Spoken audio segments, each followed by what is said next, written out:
그래서 지금부터 실제 수업 시작이라고 보시면 되세요. 그래서 순서는 자산부터 시작을 합니다. 그래서 이제 자산을 보실 건데요. 앞에 잠깐 보시면 자산은 이렇게 되어 있어요. 재화하고 채권으로 되어 있어요. 뭐하고 뭘로 되어 있다고요? 재화하고 채권. 그래서 재화는 이거는 민법에도 똑같이 정의가 되어 있어요. 뭐라고 되어 있냐면 재산적 가치가 있는 유채물과 무채물을 재화라고 표현합니다. 그래서 회계에서 가장 중요한 게 이거예요. 뭐가 있어야 돼요? 가치. 그리고 가치라고 나오면 이거 생각하시면 돼요. 다 돈입니다. 그래서 회계 공부하면 다 돈과 관련된 거예요. 그래서 가치가 있는 유채물은 뭐죠? 유자가 무슨 유자예요? 있을 유자죠. 그래서 유채물은 만질 수 있는 거. 그 다음에 무채물은 뭐예요? 못 만지는 거. 못 만지는 것도 돈 법니다. 대표적인 게 저작권. 저작권료 받아요, 안 받아요? 받죠. 상표권. 이런 것들 다 눈에 보이지는 않잖아요. 근데 눈에 보이지는 않지만 이걸로 돈 벌 수 있어요, 없어요? 있죠. 네, 그런 것들이 이제 다 재화라고 보는 거예요. 그 다음에 채권. 채권은 어저께 잠깐 설명드렸는데 뭐 할 돈이요? 받을 돈. 그래서 받을 게 있으면은 그게 다 뭐가 되는 거예요? 채권. 그래서 자산은 크게 두 가지예요. 네, 가치가 있는 만질 수 있는 거랑 못 만지는 거. 그 다음에 내가 뭐 할 돈이요? 받을 돈. 이렇게 크게 해서 이 두 가지를 자산이라고 표현하고요. 그 다음에 회계에서는 자산을 크게 두 가지로 나눕니다. 아까 설명드렸었는데 1년 안에 사용하는 건 무슨 자산이라 그래요? 유동. 그 다음에 1년 이후에 사용하는 건 뭐라 그래요? 비유동. 이렇게 몇 가지로 나누어지세요? 두 가지. 그래서 이걸 나누는 기준은 몇 년 기준이라 그랬죠? 1년 기준이에요. 몇 년 기준이요? 1년. 그래서 회계는 1년 기준으로 많이 나눠요. 그래서 1년보다 짧냐? 1년보다 기냐? 네, 이렇게 해서 많이 나눕니다. 그 다음에 유동은 또 두 가지로 나누어져요. 당좌하고 재고. 근데 요걸 나누는 기준은 무슨 기준이라 그랬어요? 판매 기준이에요. 무슨 기준이요? 판매 기준. 그래서 아까 재고자산은 판매와 관련이 있다. 그 다음에 당좌자산은 판매와 관련이 없다. 근데 이 회사마다 파는 물건은 같다 그랬어요? 다르다 그랬어요? 다르다 그랬죠. 그래서 컴퓨터 파는 회사는 컴퓨터 파는 거고, 책상 파는 회사는 책상 파는 거고, 의자 파는 회사는 의자 파는 거고. 그래서 회사들마다 파는 물건은 다르지만 목적은 하나잖아요. 내가 이 물건을 싸게 사서 어떻게 팔겠다? 비싸게 팔겠다. 근데 요즘에 싸게 사서 비싸게 파는 게 쉽지 않습니다. 왜냐면 저도 아까 잠깐 이야기해드렸던 그 마트 가서 꼬맹이 거 장난감 같은 거 사면 하면 안 되는 행동인데 꼭 해요. 결제한 다음에 인터넷을 들어갑니다. 그러면 무조건 어디가 더 싸요? 인터넷이 더 쌀 수밖에 없죠. 왜냐면 인터넷 마트 같은 경우에는 일단 임차료도 나가야 되고, 그 다음에 뭐 직원분들 월급도 줘야 되고, 그러다 보니까 이제 가격이 저렴하더라도 대부분 인터넷보다는 어때요? 비싼 경우들이 훨씬 더 많긴 하죠. 그래서 그거 보고 나면은 배가 아프죠. 그날부터. 5만원짜리 사줬는데 인터넷 봤더니 3만원이야. 근데 문제는 뭐냐면 꼬셔도 안 넘어와요. 이틀 후에 택배 아저씨가 갖고 올 거야. 절대 안 된대. 그리고 이제 많이 사드리긴 했었었죠. 지금도 그렇지만. 그 다음에 비유동은 네 가지로 나누어집니다. 투자하려고 갖고 있으면 무슨 자산이요? 투자. 그 다음에 만질 수 있으면 유형, 못 만지면 무형, 이것도 저것도 아니면 기타. 그래서 이런 식으로 이제 구별을 해주셔야 되는데, 암기는 안 한다 그랬습니다. 왜냐면 프로그램에 다 있어요. 저희가 외우는 거는 프로그램의 도움을 못 받는 건 외워야 돼요. 어쩔 수 없이. 근데 프로그램의 도움을 받을 수 있는 건 프로그램에 의지를 하십시오. 그거 잘못된 거 아닙니다. 왜냐면 프로그램의 도움이 없으면 외울 게 한 2배 이상 많아지거든요. 근데 프로그램이 있으니까 거기에서 도움받을 수 있는 건 도움받는 게 좋아요. 왜냐면 우리 머리에 한계라는 게 있잖아요. 책 다 못 외우잖아요, 우리. 중요한 것만 외우는 거지 책 다 못 외우잖아요. 너무 양이 많아서. 그래서 양을 어떻게 하면 줄일 수 있을까 고민을 해봤는데 그냥 프로그램에 있는 건 프로그램 활용하는 게 제일 좋더라고요.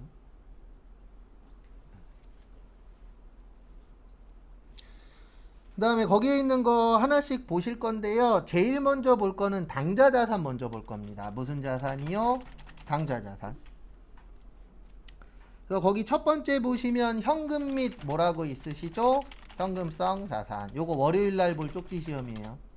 그리고 2장짜리 나눠 드린 거 외우라고 드린 거에 있어요. 그래서 요거는 월요일 날 볼 겁니다. 그래서 현금 및 현금성 자산은 이렇게 되어 있어요. 어떻게 되어 있냐면 통화 및 통화 대용 증권, 요구불 예금, 당좌 예금하고 보통 예금, 현금성 자산, 취득 당시 만기가 3개월 이내.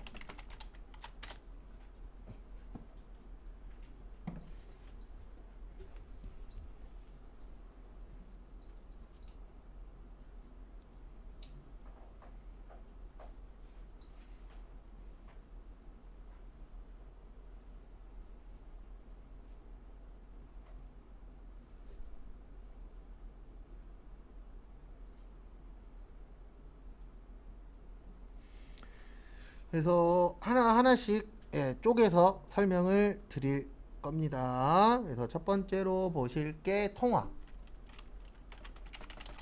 통화는 이렇게 되어 있어요. 주화하고 지폐. 그래서 우리나라 현재 주화는 10원부터 얼마까지요? 500원. 지폐는 1000원부터 5만원. 그래서 제가 어저께 10만원짜리 앞으로 생길 거라고 했죠? 근데 10만원짜리 얘기는 매년 나오는 얘기 중에 하나예요. 근데 최근 2년 동안에는 코로나가 너무 이슈다 보니까 그 얘기가 안 나왔었는데 과거부터 5만원짜리 만든 다음부터 그 다음 연도부터 10만원짜리 얘기가 나왔었어요. 근데 저는 10만원짜리 만드는 거에 반대하는 사람 중에 한 명입니다. 왜냐면 10만원짜리 생기잖아요. 그러면은 축의금이 10만원으로 또 올라갈 거예요. 네. 제가 이런 걸 하다 보니까 어렸을 때부터 축의금을 좀 많이 받았거든요. 그래서 제 동생 축의금도 받고 친척들 축의금 거의 다 제가 받았는데 제 동생이 좀 결혼을 일찍 했어요. 그래갖고 조카가 지금 고등학교 1학년인데 저희 꼬맹이는 이제 8살이고 근데 어쨌든 걔 결혼할 때에는 3만 원이 많았거든요. 네, 왜냐면 옛날 얘기니까. 네. 근데 5만 원짜리 생긴 다음부터는 얼마가 많아요? 5만 원이 많아요. 근데 10만 원짜리가 생기면 얼마가 많을 거예요? 10만 원이 많겠죠. 근데 이거는 그냥 하는 얘기고 실제 반대하는 이유 중에 하나는 이거는 한국은행에서도 가끔씩 발표를 하는데요. 현재 5만 원짜리의 한 60% 정도가 유통이 안 되고 있대요. 누군가의 금고에 들어가 있어요. 5만 원짜리 60% 정도가 어느 회사의 금고에 들어가 있을 거래요. 그럼 결과적으로 10만 원짜리 생기면 그건 더 유통이 안 될 확률이 어떻죠? 높죠. 그리고 뭐 비자금이나 비상금이나 이런 식으로 쌓아놓기도 좋잖아요. 왜냐면 종이 한 장의 값어치가 그만큼 올라가 있으니까. 근데 이게 높은 금액이 생긴다는 얘기는 결과적으로 인플레이션이란 얘기예요. 왜냐면 이거 한 장 들고 가봤자 만 원짜리 한 장 들고 가봤자 솔직히 지금 살 수 있는 게 많지 않잖아요. 과자 한 두세 개 집으면 만 원 넘어요. 괜찮은 과자 집으면 좀 고급스러운 과자 두세 개 집으면 만 원 넘잖아요. 봉지에 들은 것도 큰 거 집으면 하나에 뭐 3천 얼마 막 이런 시대니까. 그래서 이게 높은 지폐가 생긴다라는 건 꼭 좋은 건 아니에요. 그만큼 물가가 뭐 했단 얘기예요? 올라가고 있다는 얘기니까. 근데 10만 원짜리가 언젠가 생기긴 할 거예요. 그리고 아마 경기가 좋아지면 이 얘기도 나올 거예요. 화폐 개혁하자고. 이 얘기도 과거부터 있었던 얘기예요. 왜냐면 우리나라 화폐의 단점이 외국에서 봤을 때, 우리나라에서 말고 외국에서 봤을 때 공이 너무 많대요. 그래서 공 줄이는 화폐 개혁을 한번 해라 라는 얘기도 1년에 몇 번씩 나오는 얘기 중에 하나예요. 근데 어쨌든 화폐 관련돼서는 한번 큰일이 벌어지지 않을까 하는데 지금은 아닙니다. 경기가 좋아진 다음에지 지금은 뭐래도 타이밍이 안 좋기 때문에 지금은 아닌 것 같아요. 그 다음에 통화대용증권 요게 중요해요. 시험 문제 나오면 요게 좀 어렵게 나와요. 그래서 통화대용증권은 통화가 돈이라 그랬잖아요. 그 다음에 대용의 뜻이 뭐죠? 대신 쓸 수 있는 거. 용자가 쓸 용자예요. 그래서 돈 대신 쓸 수 있는 증권 그러면 종이라고 생각하시면 돼요. 그래서 돈 대신 쓸 수 있는 종이를 뭐라 그래요? 통화 대용 증권. 거기 교재에 잘 나와 있어요. 가운데 박스 보시면.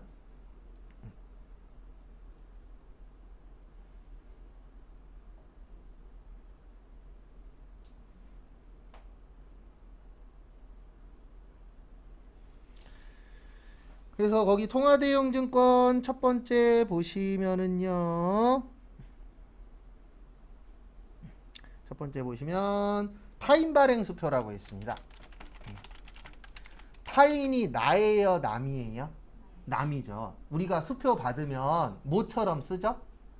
돈처럼 쓰잖아요. 네. 그래도 여러분들 누가 와갖고 10만 원짜리 수표 주겠대. 그러면 받을 거예요, 안 받을 거예요? 받을 거잖아요.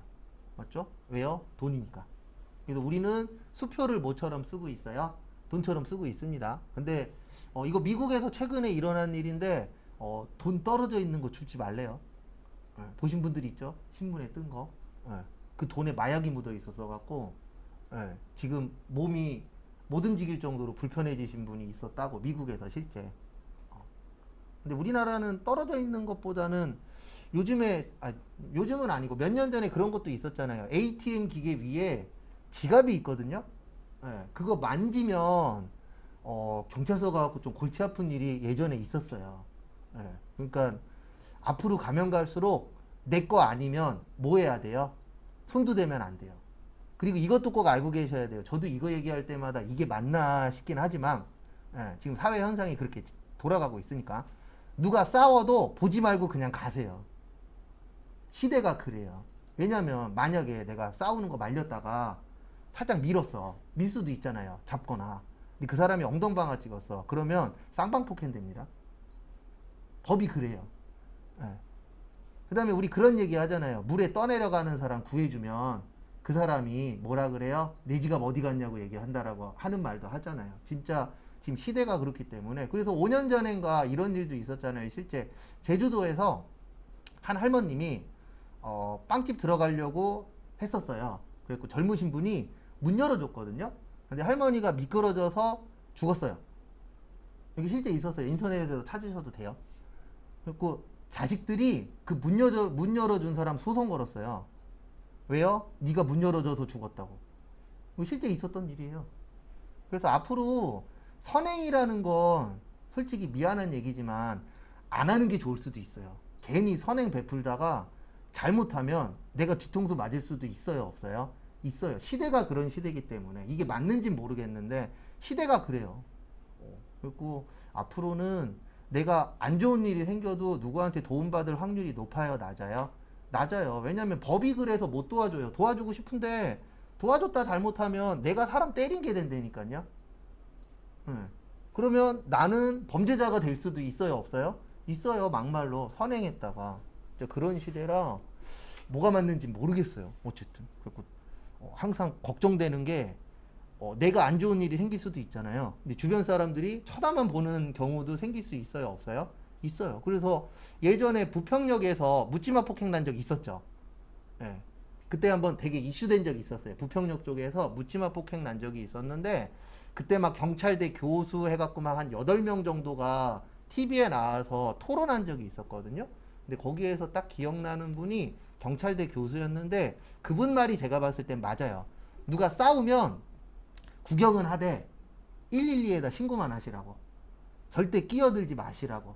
왜냐면 끼어들었다 잘못되면 본인 탓되기 때문에 절대 끼어들지는 말고 스마트폰으로 찍으시면서 꼭 112에다 신고만 하시라고 얘기한 경찰대 교수도 있었어요. 근데 제가 봤을 땐 그렇게 하는 게 맞아요. 왜냐면 선행 베풀었다가 벌금 내면 행복할까요? 아니잖아요. 나는 좋은 일에서 한 건데 내가 폭행죄가 돼버려서 벌금 내래. 진짜 이럴 수도 있는 시대이기 때문에 항상 조심은 해야 돼요. 그 다음에 요거는 다들 아시죠? 자기압수표. 요거 누가 발행하는 수표죠? 이건 은행이 발행하는 거예요. 그러니까 얘하고 똑같은 거예요.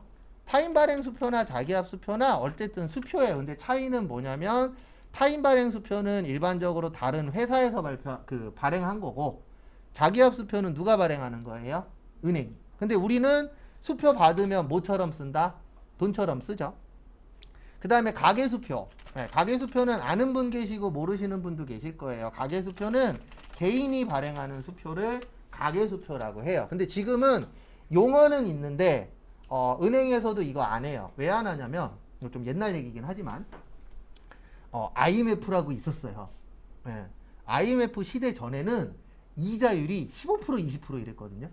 그리고 저 아시는 분 중에 한 분은 은행에 5억 넣어놓고 회사 안 다녀요. 왜냐면 5억에 15%면 7,500만 원이거든요. 그럼 세금 떼도 4, 5천이 남아요. 네. 그럼 4, 5천만 원 남으면 일 안 해도 살 수 있어요, 없어요? 있죠. 근데 지금은 불가능합니다. 지금은 5억 넣으면 그래요. 많이 친다 그래서 3% 준다라고 칠게요. 5억에 3%면 1,500만 원이에요. 세금 떼고 어쩌고저쩌고 하면 1,200 남아. 1년에 1,200으로 살아요? 못 살아요. 그래서 이 가계수표가 왜 문제가 됐냐면 IMF 터지면서 이자율이 떨어졌어요. 네, 확 떨어졌어요. 그리고 이제 또 어떤 문제가 생겼냐면은 사람들이 기존에는 통장에다 돈을 많이 넣어놨었는데 IMF 터지면서 이제 뭐 사업하거나 이런 분들은 통장에 있었던 돈을 많이 썼겠죠. 힘들었었으니까 그 당시에도. 네, 그러니까 어떤 문제가 생겼냐면 이 가계수표 갖고 있는 사람들이 공수표를 남발하는 거예요. 그러니까 막 술집 가서 100만 원어치 먹고 가계수표에다가 100만 원 써갖고 줘요. 근데 문제는 뭐냐면 그 받은 사람이 그 다음날 은행 가갖고 100만 원 돈 주세요 그러면 뭐라 그래요? 부도 났다 그래요. 요 당시에 개인 부도 이런 게 되게 많이 났었어요. 개인 파산 이런 것들이. 그러다 보니까 이게 은행에서 수표를 발행해주면 안 좋게 쓰는 사람들이 늘어나게 되는 결과가 나온 거죠. 그래서 지금은 용어는 있는데 안 씁니다. 그래서 시험 문제에도 가계수표는 거의 안 나와요. 근데 요거 두 개는 잘 나와요. 타인 발행 수표하고 자기합 수표. 그 다음에 여행자 수표. 요거는 뭐 갈 때 쓰는 거예요? 여행 갈 때. 이거는 아직도 있어요. 여행자 수표는 우리가 여행 가서 돈 쓰잖아요. 그 돈 쓸 때에 수표로 쓰는 거예요. 근데 존재는 하는데 한국 사람들은 여행자 수표 잘 안 씁니다. 한국 사람들은 뭘 사랑해요? 현금 사랑하잖아요. 그래서 외국 나갈 때 현금 많이 들고 가죠. 그래서 외국의 좀도둑 분들이 사랑하는 나라 중에 하나가 어디예요? 대한민국이에요. 왜냐면 한국 사람들은 뭐 많이 들고 다니니까 현금 많이 들고 다닌다라고 유명하잖아요. 이제 카드로 많이 바뀌고 있는 추세긴 하지만 그래도 아직은 대한민국 사람들이 해외여행 간다 그러면 뭐 많이 들고 가요? 돈 많이 들고 가죠. 근데 뭐 지금은 많이는 안 나가는데 그래도 좀 늘어나고 있는 추세예요. 제가 출퇴근할 때 공항전철 타고 출퇴근하거든요. 그리고 공항전철 타보면 어쨌든 과거보다는 외국인도 늘어나고 그 다음에 이제 여행 가방 들고 왔다 갔다 하시는 분들도 늘어나고 있는 추세더라고요. 근데 그렇다고 해서 확 늘어났다 이건 아니에요. 근데 눈에 보일 정도로는 늘어나긴 했더라고요. 그래서 여행 갈 때 쓰는 수표. 그 다음에 송금 수표. 이건 지금 아예 안 써요. 이거 옛날 건데 옛날에는 이런 식으로 돈을 보냈어요. 지금이야 돈 보내려면 뭐 스마트폰으로 보내도 되고 아니면 ATM 기계 갈아서 보내도 되고 컴퓨터로도 보낼 수 있잖아요. 근데 옛날에 통신이 발달하기 전에는 이런 식으로 돈을 보냈거든요. 은행을 가서 송금 수표를 받아요. 그래서 그거를 우체국을 가갖고 우편으로 보내요. 그러면 상대방이 그 우체국에서 온 우표를 받아서 거기 안에 있는 송금 수표를 들고 어디를 가요? 은행에 가서 교환하던 시절이 있었어요. 근데 이거는 지금으로선 쓰기가 어때요? 불편하죠. 옛날에야 이제 뭐 그런 통신 수단이 워낙에 안 좋았으니까 그런 식으로 송금 수표를 썼었는데 지금은 솔직히 안 쓰는 용어 중에 하나입니다. 그 다음에 우편한 증서. 요것도 시험 문제 잘 나오는 편이에요. 그래서 우편한 증서는 뭐냐면 우편물로 오는 거예요. 종이가. 근데 이 종이가 뭐냐면 돈하고 바꿀 수 있는 종이에요. 그래서 이걸 들고 정해져 있는 우체국이나 은행에 가면은 뭐하고 바꿔주는 거예요? 돈하고 바꿔주는 거. 그래서 우편물로 오는 증서다. 그래서 무슨 증서라 그래요? 우편 환증서. 그 다음에 국고송금 통지서. 국고송금 통지서는 국가에서 주는 거예요. 그래서 국가에서 이런 돈을 갖고 있으니까 이거 찾아가세요 라고 보내주는 것들 간혹가다 있어요, 없어요? 있죠. 그런 것들이 이제 국고송금 통지서. 그 다음에 만기도래 공사채 이자표. 요거는 뭐냐면은요, 국가가 발행하는 건 국채라 그래요. 요거 누가 발행하는 거예요? 국가. 지방자치단체가 발행하면 뭐라 그래요? 지방채라 그래요. 그 다음에 공사에서 발행하는 건 뭐라 그래요? 공채. 그 다음에 회사가 발행하는 건 뭐라 그래요? 사채. 그리고 주의하셔야 되는 게 우리가 공부할 때 쓰는 사채는 뭐 러시앤캐시 이런 거 아니에요. 우리가 뭐 러시앤캐시, 미즈사랑 이런 것도 사채라고 표현하는데 거기에서 말하는 사채는 개인 사채고 저희가 공부할 때 보는 사채는 회사채예요. 그래서 다 이게 뭐냐면 돈 빌리는 거예요. 그래서 국가가 빌리면 국채 발행했다. 네. 그 다음에 공공기관이 돈 빌리면 공채 발행했다. 그 다음에 인천에서 돈 빌리면 무슨 채 발행해야 돼요? 지방채. 네. 그래서 한때 인천이 지방채 랭킹 1위였었잖아요. 그래서 뭐 좋은 건 아니지만 안 좋은 걸로 뉴스에 종종 나왔어요. 근데 그럴 수밖에 없었던 게 돈 많이 썼잖아요. 아시안 게임 했죠. 그 다음에 뭐 저기 뭐냐 송도 쪽에서 뭐 이것저것 한 개 몇 개 있었잖아요. 그 다음에 뭐 이제 신도시도 건설하고 그러다 보니까 돈이 많이 들어갔었죠. 근데 지금은 현재 제가 알기로 인천이 1등 아니에요. 많이 갚은 것도 있고 그 다음에 최근에 동계올림픽 하신 곳 있잖아요. 평창이라고. 예. 그런 거 큰 대회 하나 하려면 돈이 수조 들어가거든요. 그래서 제가 알기로 지금은 강원도 쪽이 1등일 거예요. 인천이 1등이 아니고. 왜냐면 평창 그거 준비하는데 몇 조 들어갔잖아요. 그리고 더 큰 문제가 뭐냐면 끝나고가 문제예요. 그래서 제가 예전에 살던 집이 문 열고 나오면 오른쪽에 인천 아시안게임 주경기장이 있었거든요. 근데 저 있을 때까지는 인천 아시안게임 주경기장이 1년에 5번도 안 썼어요. 근데 지금은 좀 많이 좋아졌어요. 지금은 극장도 생기고 그 다음에 웨딩홀도 생기고 그 다음에 과거보다는 뭐 콘서트나 이런 것도 많이 하고 그래서 지금은 좀 나아졌는데 이게 활용도가 떨어지거든요. 네, 왜냐면 크기는 대빵 커. 근데 거기 한번 빌리려면 비싸잖아요. 그러니까 사람들이 덜 빌리는 거죠. 근데 지금은 좀 많이 좋아지긴 했어요. 근데 희한하게 저만 없어지면 좋아지더라고요. 내가 이사를 이쪽 저쪽 많이 다녀야 되나. 저 이사 간 다음에 싸이가 와서 흠뻑쇼도 했다 그러더라고요. 저 있을 때 했으면 위에 저기 옥상 가갖고 몰래 좀 봤을 텐데 잘 안 보이긴 하겠지만. 근데 문제는 뭐냐면 돈 빌리는 거잖아요. 우리 돈 빌리면 뭐 줘야 돼요? 이자 줘야 되죠. 그래서 요게 만기도래 공사채 이자표가 뭐냐면 돈 빌려줬으니까 뭐 주겠다라는 표예요. 이자 주겠다. 그러면 이거 들고 가면 뭐하고 바꿔주는 거죠? 돈하고 바꿔주는 거예요. 그래서 여기에 있는 것들은 다 뭐라고 생각하시면 되세요? 돈이라고 생각하면 됩니다. 그 다음에 배당금 통지서. 배당은 요거 관련된 거예요. 뭐요? 주식. 그래서 주식 하시는 분들은 목표가 크게 두 개예요. 하나는 싸게 사서 어떻게 팔자? 비싸게 팔자. 이 목표가 하나가 있고요. 또 하나는 배당 많이 받자라는 목표를 가지고 있는 분들도 있어요. 현재는 변하긴 했지만 과거에 배당금 랭킹 1위가 누구였죠? 개인 배당금 랭킹 1위 지금 돌아가신 분 이건희 회장이 있었죠. 이건희 회장이 1년에 배당으로만 몇 천억 받았어요. 그래서 아시는 분들은 아시겠지만 과거에 이건희 회장은 무보수였습니다. 월급 안 받아요. 삼성에서. 월급 안 받고 무보수로 일했었어요. 근데 그래도 되는 게 배당으로만 나오는 게 몇 천억이었거든요. 그래서 배당금은 뭐를 갖고 있어야 일단 받을 수가 있어요? 주식. 그래서 주식 하시는 분들의 목표는 크게 두 가지예요. 싸게 팔아서 비싸게 팔자. 그 다음에 배당 많이 받자. 요게 있고 그 다음에 요쪽에 투자하시는 분들도 있거든요. 국가, 지방채, 뭐 요런 사채 요런 쪽에 투자하시는 분들이 있어요. 이런 쪽에 투자하시는 분들은 뭐 받는 거예요? 이자 받는 거예요. 그래서 저처럼 소극적이신 분들은 이쪽에 투자 많이 해요. 그 대신 이자는 많을까요? 적을까요? 적겠죠. 일반적으로. 왜냐면 이자율에 맞춰서 주니까. 그 다음에 나는 좀 적극적이야. 그러면 요런 거 하시는 거예요. 뭐요? 주식. 왜냐면 주식 같은 경우에는 대박 나면 엄청나게 돈을 벌 수 있어요? 없어요? 있죠. 근데 항상 내가 가져가는 게 많으면 잘못됐을 때 잃은 것도 뭐 하는 거예요? 많은 거예요. 그래서 저 같은 성향이신 분들은 그냥 직원으로 일하십시오. 사업체 차리지 마세요. 사업체 차리는 순간 스트레스 엄청 받을 거예요.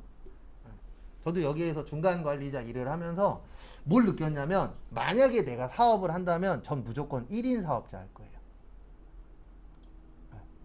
그 가장 큰 이유 중에 하나가 나하고 맞는 사람이 없어요. 솔직히 지금도 없고 과거에도 없었고. 왜냐면 다 내 맘 같지 않잖아요. 그래서 제가 좀 뭐 이렇게 사람을 잘 못 다루는 것도 있고 그래서 저 같은 성향인 사람들은 하더라도 조그만하게 해야지 크게 해서 사람 쓰는 순간 아마 스트레스 엄청 받을 거예요. 그래서 본인 성향에 맞게. 그래서 사업도 아무나 하는 거 아닙니다. 또 요거는 외우지는 않을 건데 시간 날 때마다 한 번씩 거기에 있는 거 읽어 보세요. 왜냐면 시험 문제 어렵게 나오면 이거 주고, 예, 현금성 자산은 얼마냐 이런 거 나오거든요, 시험 문제에. 그래서 여기 종류는 시간 날 때마다 한 번씩 좀 봐두세요. 그 다음에 요구불 예금. 요구불 예금이 뭐냐면은요, 간단하게 적어드리면 입출금이 자유로운 예금을 요구불 예금이라고 해요. 그래서 뭐가 자유롭다고요? 입출금. 그래서 입출금이 자유로운 예금을 요구불 예금이라고 표현합니다.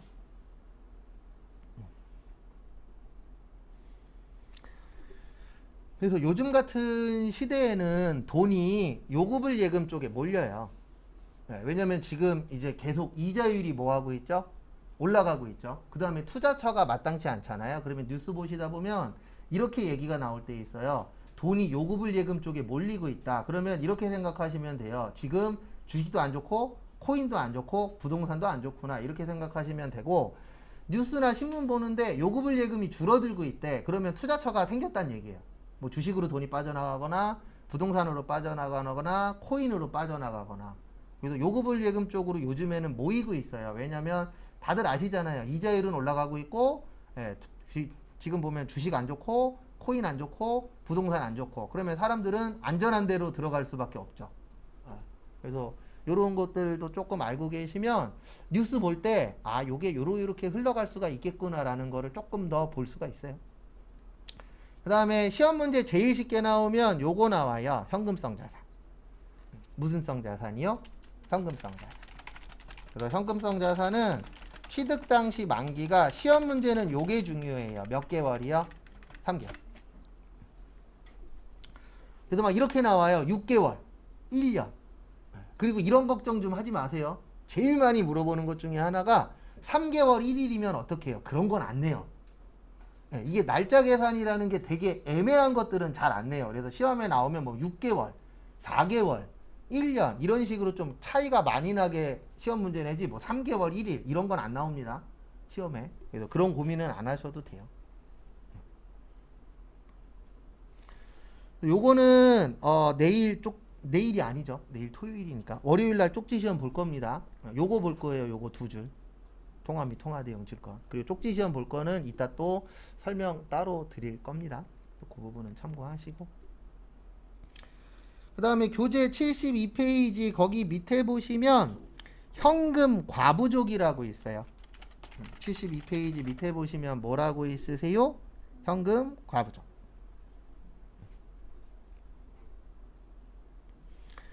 그래서 현금 과부족 옆에다가 요렇게만 적어주세요. 결산.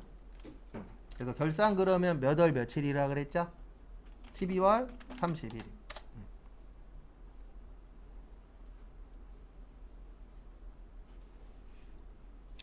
그래서 제가 결산이라고 적어드리면 나중에 결산할 때 본다란 뜻이에요. 그래서 지금은 간략하게만 설명드릴게요. 과자가 많을 과자예요. 그래서 요거는 현금이 뭐 할 때 쓰는 거예요? 많을 때. 그 다음에 부족의 뜻은 뭐죠? 부족. 많다, 적다? 적다. 그래서 얘는 현금이 뭐 할 때요? 적을 때도 쓰는 거예요. 그러니까 이 현금 과부족은 현금이 많거나 뭐 할 때요? 적을 때. 우리 회사에서 현금은 많아도 안 돼요. 많아도 잘못된 거예요. 그 다음에 부족해도 잘못된 거예요. 여기에서 말하는 많거나 부족의 뜻은 뭐냐면 이거예요. 장부에 10,000원이라고 써 있으면 회사에도 현금이 얼마만 있어야 되죠?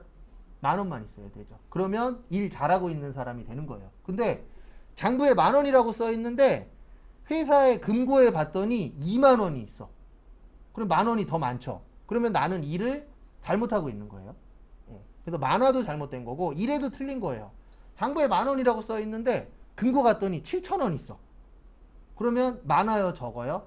적죠. 적어도 일을 잘못한 거예요. 왜냐면 장부에 10,000원이라고 있으면 금고에도 얼마만 있어야 돼요? 당연히 10,000원만 있어야 되겠죠. 왜냐면 장부하고 실제하고 항상 같아야 되니까. 근데 차이가 나네. 그러면 나는 잘했다, 잘못했다?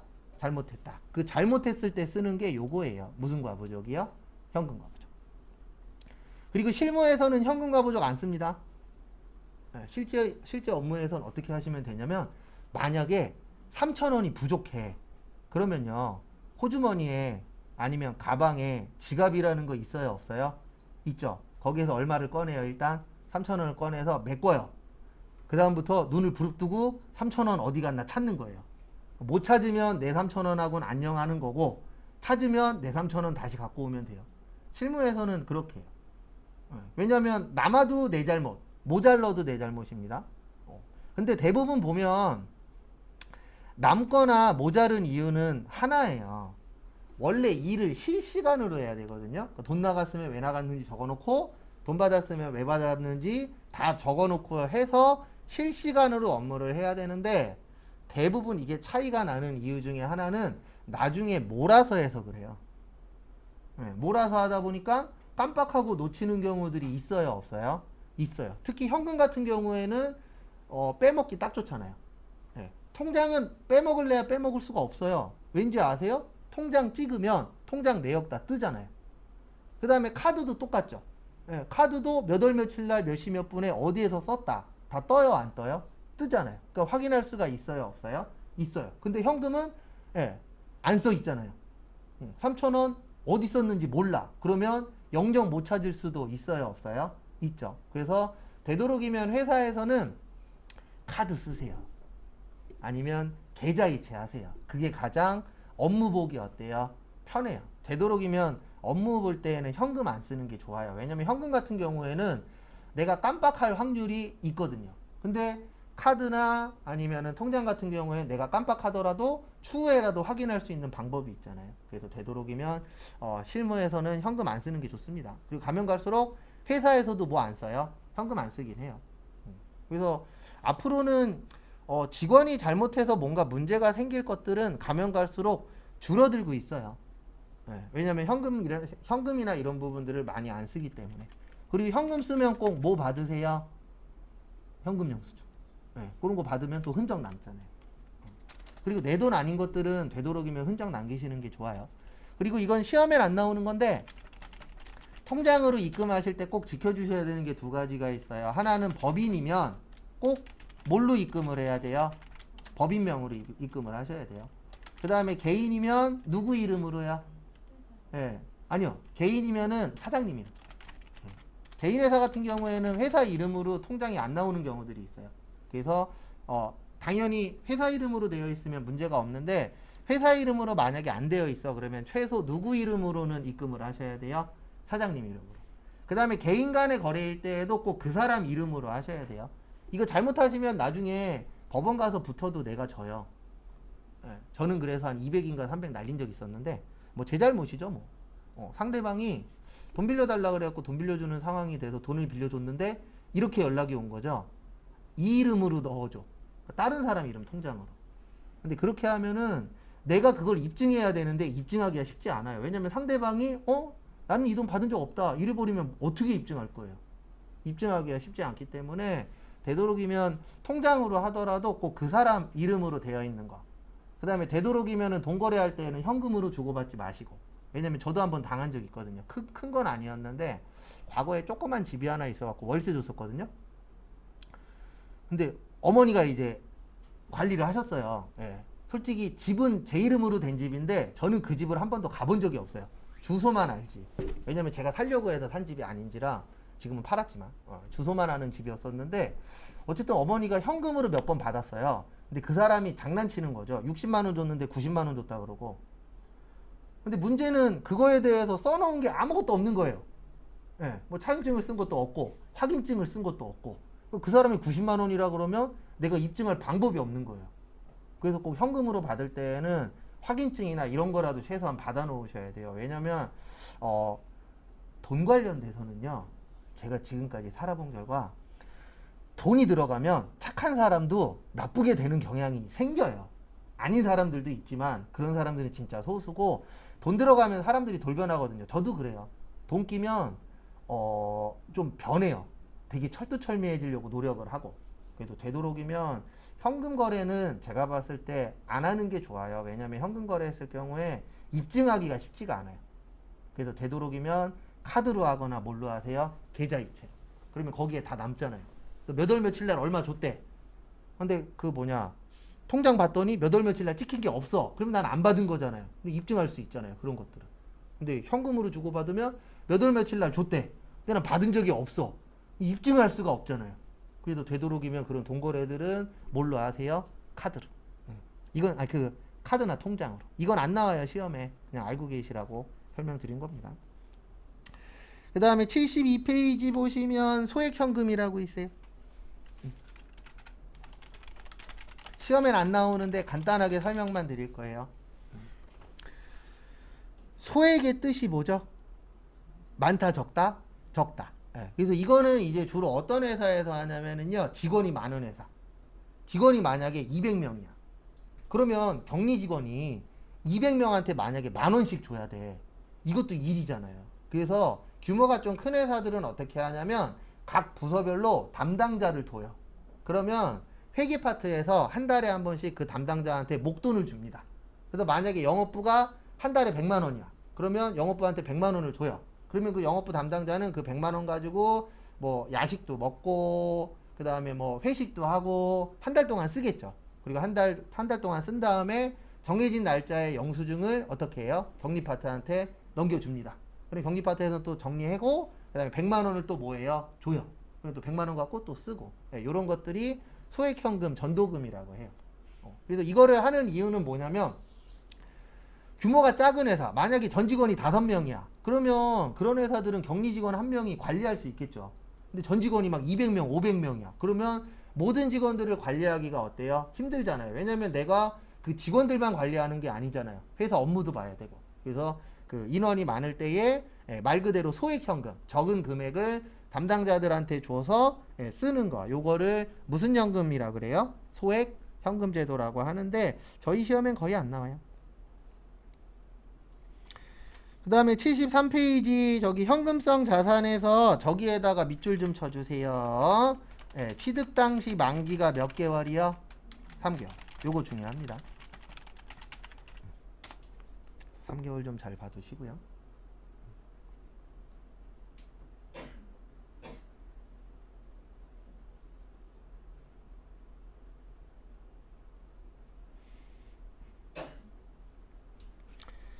그 다음에 그 밑에 보시면은 당좌 예금이라고 있습니다. 오늘은 74페이지까지만 볼 거예요. 그래서 어저께 당좌 예금 간단하게 한번 설명드렸었는데요.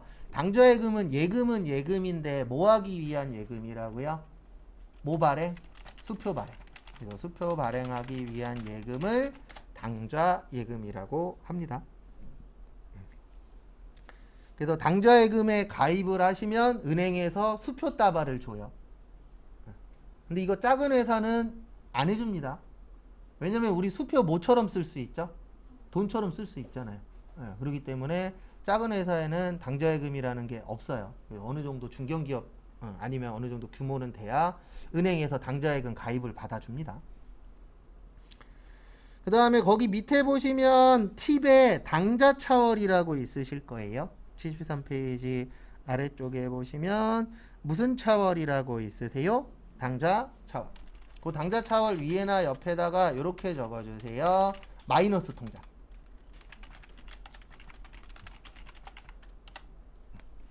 마이너스 통장 일명 줄여서 뭐라 그래요? 마통이라고 합니다. 그래서 TV 보는데 마통이라 그래. 그러면 마이너스 통장 생각하시면 돼요. 우리 원래 통장에는 0이 끝이에요. 원래는. 근데 마이너스 통장 개설하시면 이 0이 뭘로 바뀔 수도 있죠? 마이너스로 바뀔 수도 있어요. 그래서 마이너스 통장은 대출 받는 거예요. 근데 마이너스 통장 하나 알고 계셔야 되는 게 이자율세예요. 왜냐면 마이너스 통장은 신용대출이거든요. 그래서 4년인가 5년 전에 한번 뉴스에 나왔었는데 마이너스 통장 평균 이자율이 10%에 육박한다라고 한번 나온 적 있어요. 근데 지금은 10% 넘을 거예요. 이자율 올라가서.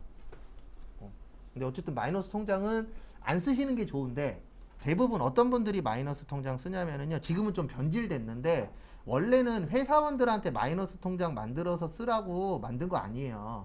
원래 마이너스 통장은 그 사업 조그맣게 하시는 분들 있죠. 사업하시는 분들. 그분들 위해서 만들어진 거예요. 왜냐면 대출 받아보신 분들 아시겠지만 대출 한번 받으려면 서류가 많이 필요하잖아요. 그리고 더 큰 문제가 뭐냐면 이 서류 넣어놓고 결제 나는 데까지 시간이 어때요? 오래 걸리죠. 예. 그럼 만약에 갑자기 내가 사업하다가 돈이 갑자기 얼마가 필요해. 근데 대출 받아야 돼. 그러면 서류 준비해갖고 넣고 서류 통과될 때까지 또 뭐 해야 돼요? 기다려야 돼. 근데 서류 통과가 안 됐어. 그러면 아예 돈을 못 받을 수도 있어요? 없어요? 있죠. 예. 이제 그런 분들 쓰라고 만들어 놓은 통장이에요. 근데 어느 순간부터 변질돼갖고 이 마이너스 통장을 영끌하는 데 써먹잖아요. 사람들이. 예.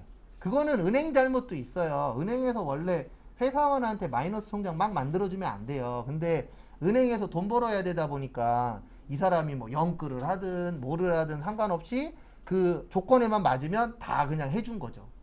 그래서 마이너스 통장이 어느 순간부터 사업하시는 분들 관련돼서 나오는 게 아니라 영끌 얘기가 나오면 꼭 마통 얘기가 나와요. 한 번씩. 이건 잘못된 거예요. 예, 근데 어쩔 수 없어요. 은행도 이익 창출이 주된 목적이잖아요. 예, 그러니까 빌려주고 뭐만 잘 받으면 돼요? 이자만. 예, 그러다 보니까 이게 약간 오바가 된 케이스이신 분들도 있죠. 왜냐면 이자율 엄청 세요. 10%면 어마무시한 거예요. 1,000만 원 빌리면 한 달에 1년에 100만 원을 더 내야 돼요. 그러니까 평균 한 10만 원씩 이자가 어때요? 나가는 겁니다. 그래서 이자 관련돼서 별거 아니라고 생각하시는 분들 계시는데 그거 만만치 않아요. 이자 원금 갚으면 그게 생각보다 세요. 제가 지금 내가 얼마 받았더라?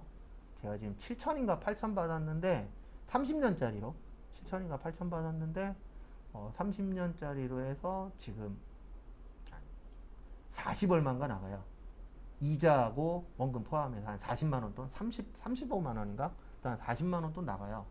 근데 대부분 요즘 대출 받으시는 분들이 7천 받아요?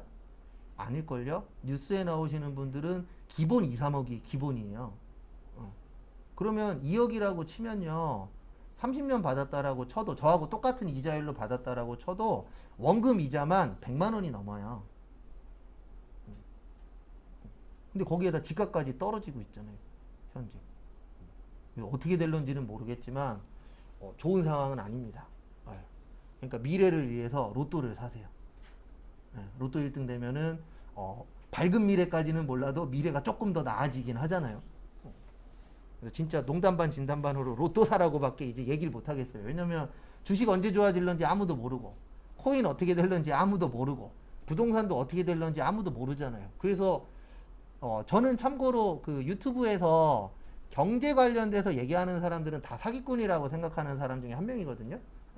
지금 유튜브든 블로그든 인터넷에서 아니면 TV에서 자기 전문가라고 떠들었었던 사람들 있죠. 다 조용해요. 왜요? 그 누구도 올릴 거라고 생각 아무도 못 하잖아요. 근데 만약에 어떤 사람이 나와서 몇 월 달에 오를 겁니다 해갖고 진짜 오르면 대박 날걸요? 그래서 그 윤석열 대통령 됐을 때 그 무당이신 분 중에 한 분 대박 났어요. 왜냐면 윤석열 씨가 될 거라고 투표하기 전에 유튜브에다 올렸는데 됐잖아요. 그래갖고 그 되고 나서 한 달인가 몇 달 동안 대박 난 걸로 알고 있어요. 왜냐면 맞췄잖아요. 맞추면 대박이지만 못 맞췄을 경우에 리스크가 큽니다. 뭐든지 다. 그래서 예언이라는 거는 쉬운 건 아닌 것 같아요. 그래서 당좌차월은 무슨 통장이요? 마이너스 통장. 그 다음에 74페이지 하나만 더 보고 쉴게요. 거기 보시면 단기가 있고 장기가 있어요. 교재에는 장기는 없어요. 그래서 앞으로 저희가 공부할 때 요 두 가지 얘기를 많이 할 거예요. 그래서 제가 앞에다가 단기라고 쓸 때도 있고 뭐라고 쓸 때도 있을 거예요. 장기라고 쓸 때도 있을 거예요. 이거 몇 년 기준이죠? 1년 기준이에요. 그래서 앞으로 제가 단기라고 쓰면 몇 년 이내? 1년 이내. 그 다음에 장기라고 쓰면 몇 년 넘는 거예요? 1년 넘는 거예요. 그래서 장단기 좀 보시고요. 그 다음에 잠깐 쉬었다가 12시 35분에 쪽지 시험 좀 보고 그 다음에 분계 좀 풀고 마무리 할 겁니다. 그리고 이따 설명드리겠지만 월요일날 쪽지 시험 볼 거는 저거밖에 없어요. 현금이 현금성 자산 하나. 잠깐 쉬었다가 보도록 하겠습니다.